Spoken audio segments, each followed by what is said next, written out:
আরও একবার একটা নির্মম ঘটনার সাক্ষী থাকল বাংলার ফুটবল।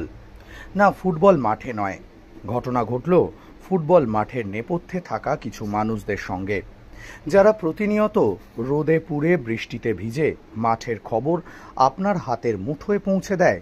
সেই সাংবাদিকরা এমন অনভিপ্রেত ঘটনার সাক্ষী হবে তা আমরা স্বপ্নেও ভাবি না।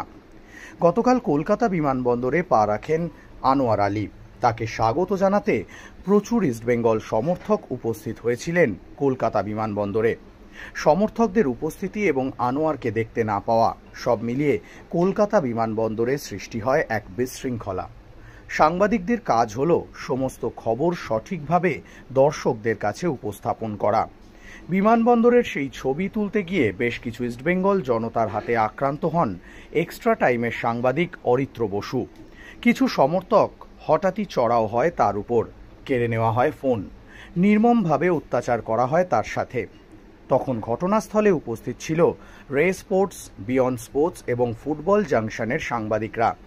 সহকর্মীকে বাঁচাতে গিয়ে তাদেরও আক্রান্ত হতে হয়।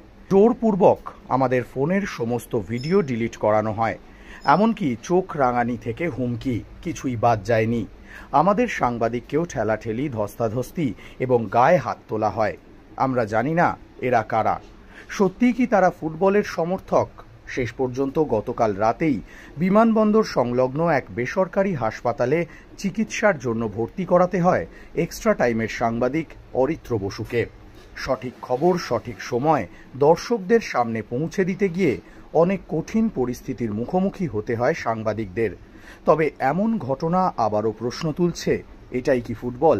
এটাই কি সমর্থন? লড়াই তো 90 মিনিটের, তাহলে এত হিংসা কেন?